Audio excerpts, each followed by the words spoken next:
You may have heard me mention the other day that I had a chat with a young guy who dropped a term similar to soulless entities and painted the picture of an ex- existential crisis. Though dark, I admired his courage to see clearly and to speak out.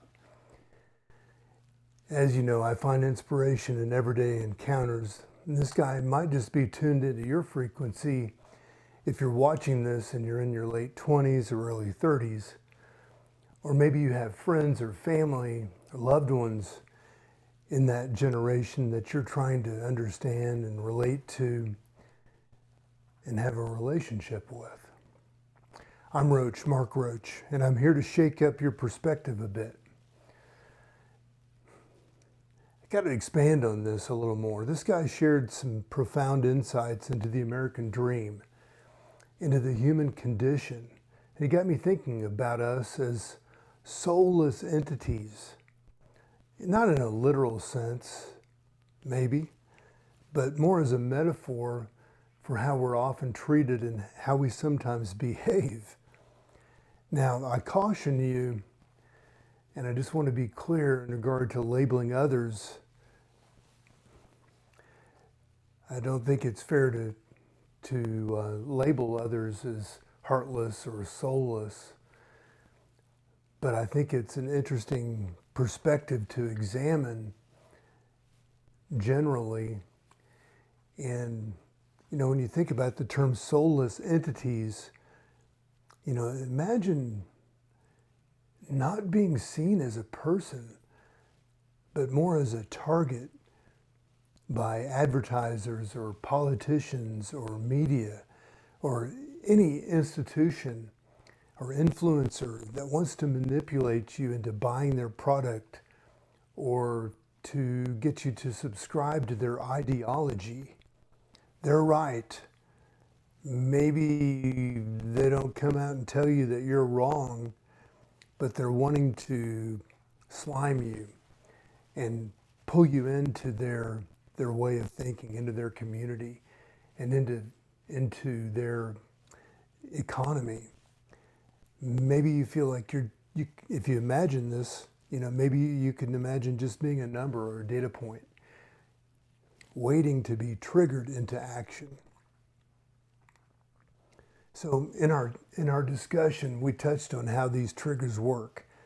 They're designed to pull you out of your reality and into a state where you're more likely to buy something or to support a cause, to forget everything else and jump on board with what they're asking of you. External authority. And you might not even realize what your own hot points are, those emotional triggers that make you act impulsively.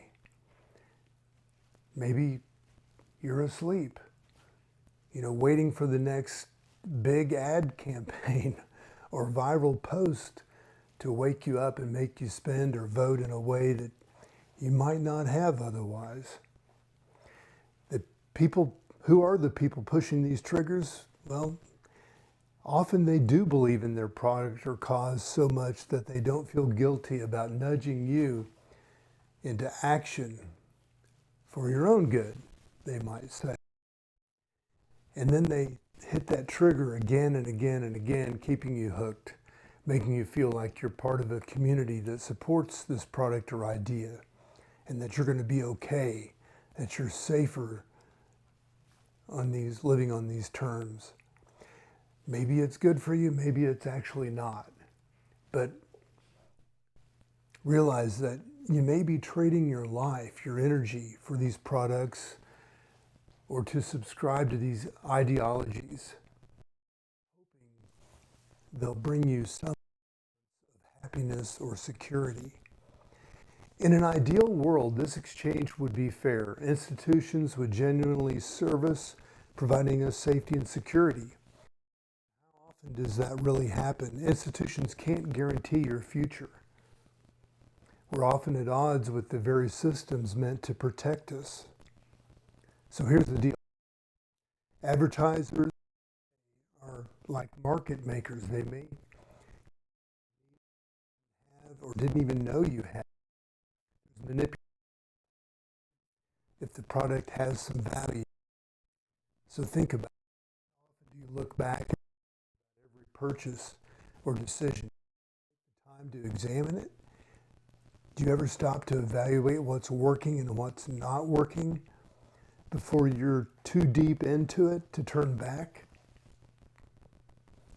We often find ourselves in relationships or jobs that don't fulfill us, using substitutes like alcohol, or social media, even drugs to cope. Are we really supporting each other in finding what we truly need rather than jumping into those substitutes? You know, life moves on. It has ups and downs. You know, I'm often trying to find the brighter side, even when it feels like we're all just part of a mindless crowd triggered into conformity. But who can blame anyone for falling into this trap? It takes effort and the right circumstance to live an inspired life, especially when there's pressure to conform. Here's where I want to shine a light. Becoming truly human isn't about some new philosophy or trend. It's about connecting with your own feelings, independent of social momentum. It's about facing your fears, owning your power, and honoring your humanity. Do you know how to do that? Well, this is where we can start building genuine connections, acknowledging our vulnerabilities, and moving forward with confidence and mutual respect rather than arrogance about what we've identified with as an external product or authority. Not as soulless entities, but as humans united by our shared values. I'm Roach, Mark Roach. All the best.